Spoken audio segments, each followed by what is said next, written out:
Olá, amigos do canal Aprendendo sobre Mediunidade, sejam bem-vindos a mais um vídeo de inspiração. Nesse vídeo, que já é o vídeo de inspiração número 50, né? Olha só, gente, quantos vídeos nós já fizemos. Parece que a gente começou há tão pouco tempo a fazer os vídeos de inspiração e nós já estamos no número 50, assim como o estudo do Livro dos Espíritos, né? Então, eu trouxe hoje aqui o livro dos médiuns, tá? Allan Kardec. Então, esse aqui que tem, digamos assim, o manual da mediunidade, de quais são, como é que desenvolve, né? Como é que surge, de onde vem, né? E que é muito importante os médiuns estudarem, tá? E eu separei aqui, talvez até no futuro a gente faça, quando acabar o estudo do Livro dos Espíritos, fazer um estudo do Livro dos Médiuns, né? Eu trouxe aqui uma inspiração, que justamente nós estávamos lá no centro que eu trabalho, nessa parte, e sobre as mistificações de espíritos, né? Lá na segunda parte, no capítulo 27, tá? Das contradições e mistificações, tem um subtítulo chamado das mistificações, que é sobre aqueles espíritos que enganam, né? Ou médiuns que enganam, né? E aqui diz o seguinte no parágrafo 303. Eu vou ler só essa parte das mistificações. Se é desagradável ser enganado, mais ainda é ser mistificado. Porque a mistificação, gente, envolve, não é só o engano, é você criar todo um teatro de uma coisa que está acontecendo para que você acredite, mas ela não exista, tá? É como se fosse um show, tá? Então a mistificação é isso, é algo para te enganar, tá? Especificamente. De resto, é um dos inconvenientes dos mais fáceis de preservar-se. Os meios para afastar os ardis dos espíritos enganadores ressaltam de todas as instruções precedentes. Por isso, deles não diremos senão pouca coisa. Eis as respostas dos espíritos a esse respeito. Então aqui Kardec falou aqui, deu o início dele. E agora ele vai dar as respostas sobre o que foi perguntado para os espíritos, né? Relativo à mistificação. Então, olha o que Kardec perguntou. As mistificações são um dos escolhos, dos problemas, né, mais desagradáveis do espiritismo prático. Haveria um meio de preservar-se delas? E a resposta do espírito. Parece-me que podeis encontrar a resposta em tudo o que ensinamos. Sim, certamente há, para isso, um meio simples, que é o de não pedir ao Espiritismo, senão aquilo que pode vos dar. Seu objetivo é o melhoramento moral da humanidade. Enquanto não vos afastardes disso, jamais sereis enganados. Porque não há duas maneiras de se compreender a verdadeira moral, a que todo homem de bom senso pode admitir. Olha o que ele está dizendo aqui. É sobre o que a gente pergunta para os espíritos, através dos médiuns. E ele está perguntando se não tem um jeito de a gente não ser enganado. Ele diz aqui, ó, de não pedir ao espiritismo senão aquilo que pode vos dar. Lembrar que espiritismo comunicação mediúnica para melhoramento moral da humanidade. Vamos continuar aqui. Os espíritos vêm vos instruir e vos guiar no caminho do bem, e não no das honrarias e da fortuna, ou para servir as vossas paixões mesquinhas, se não lhes pedisse nada de fútil, ou que seja fora das suas atribuições, não se daria nenhuma presa aos espíritos enganadores, de onde deveis concluir que aquele que é mistificado, que é enganado, não tem senão o que merece. Então viram que ele diz aqui bem claro, quem não é enganado? Aquele que busca a evolução espiritual, a evolução moral, o crescimento e que está atento às lições que a doutrina espírita dá. Quem é enganado? Aqueles que buscam as coisas fúteis, saber da vida dos outros, saber dos seus relacionamentos particulares e as suas problemáticas, as suas paixões mesquinhas, saber se esse é apaixonado por aquele, se não, se odeia, porque não odeia, o que pode fazer para derrubar esse ou derrubar aquele. Ou então estão preocupados em saber das vidas passadas, se foram reis, rainhas, príncipes. Então, ele diz inclusive que estas pessoas que buscam a futilidade na comunicação mediúnica, ele diz bem claro aqui, ó, não tem senão o que merece, serão enganados, tá? E ele continua aqui, o papel dos espíritos não é o de vos esclarecer sobre as coisas desse mundo, mas o de guiar-vos com segurança no que vos pode ser útil para o outro. Os valores morais, nós levamos. Inteligência, nós levamos. Tudo isso são bagagens que nós levamos para a eternidade. Quando vos falam das coisas desse mundo, é porque julgam necessário, não a vosso pedido, mas não a vosso pedido.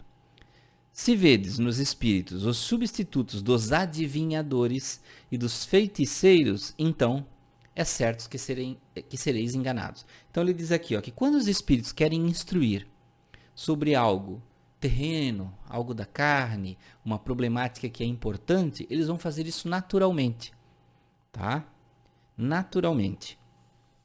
Mas ele alerta que se nós buscamos só a futilidade aqui, ó, se nós buscamos no lugar dos espíritos elevados, com as suas lições morais, da ciência, do conhecimento, do universo, nós procuramos os adivinhadores e feiticeiros buscar fazer simpatias, pequenos feitiços para amarrar, para desamarrar, para trazer de volta, para fazer não sei o que, para fazer não sei o que lá, então é certo que sereis enganados.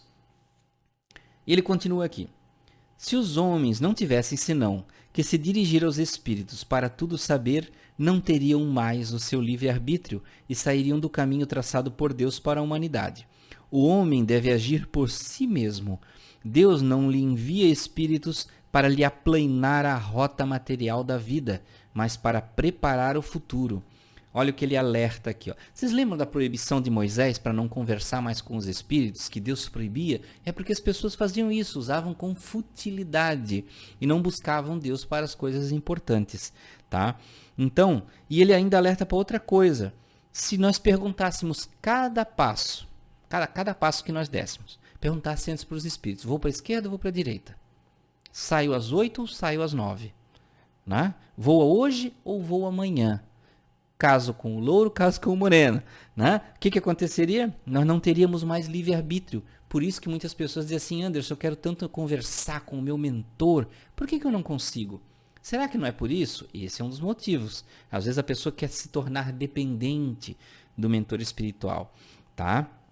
E outro ponto importante que ele fala aqui, ó, que o homem deve agir por si mesmo. Deus não envia espíritos para aplanar a estrada da vida para as pessoas, para deixar tudo fácil, tudo na mão. O mentor espiritual ser uma espécie de secretário, assistente, faz tudo da pessoa, tá? Então ele continua aqui. Mas há pessoas que nada pedem e que são indignamente, aqui Kardec perguntando, né? Há pessoas que nada pedem e são indignamente enganados pelos espíritos, que vêm espontaneamente, sem que sejam chamados. Aí a resposta do espírito. Se não pedem nada, deixam dizer o que vem a ser a mesma coisa. Se acolhessem com reserva e desconfiança tudo o que se afasta do objetivo essencial do espiritismo, os espíritos levianos não as tomariam tão facilmente por vítimas. Então ele diz aqui, ó, que aquele que não pergunta nada e ainda assim enganado, também peca por dirigir o seu desejo de evoluir, de crescer. E aí o que acontece? Quando vem um espírito instruir pelo seu desejo inócuo, sem direção, acaba por vindo qualquer um. E aí ele, por desinteresse de estudar a doutrina, de conhecer, acaba aceitando qualquer informação por verdade. Aí no número 2 tem a seguinte pergunta. Por que Deus permite que pessoas sinceras e que aceitam o espiritismo de boa fé sejam mistificadas? Isso não poderia ter o inconveniente de abalar a sua crença? Lembrando, aqui com essa pergunta de Kardec, até pessoas, né, sinceras, de boa fé no espiritismo, são mistificadas às vezes. Lembrando que até Chico Xavier sofreu com mistificação. E Emmanuel permitia isso como forma dele aprender, dele criar resistência, dele criar entendimento quanto a esses perigos. E olha a resposta dos espíritos aqui, ó. Se isso abalasse sua crença, a crença no espiritismo, né? Seria porque sua fé não era muito forte. As que renunciassem ao espiritismo por um simples desapontamento provariam que não o compreendem e que não se apegam à parte séria. Deus permite as mistificações para provar a perseverança dos verdadeiros adeptos e punir os que dele fazem um objetivo de diversão. E ainda assinou embaixo, o Espírito de verdade.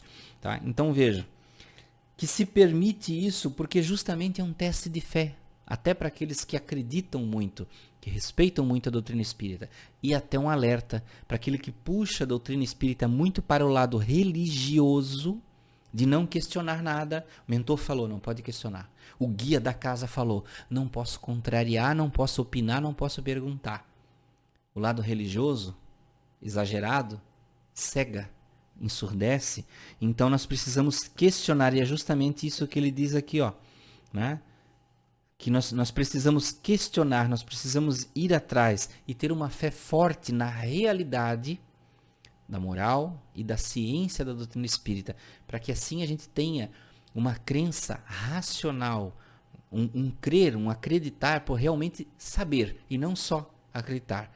Quando a gente diz assim, eu sei que é assim, você não vai ter mais dúvida. Agora, quando você diz eu acredito que é assim, você não sabe, você acredita, você pode amanhã desacreditar.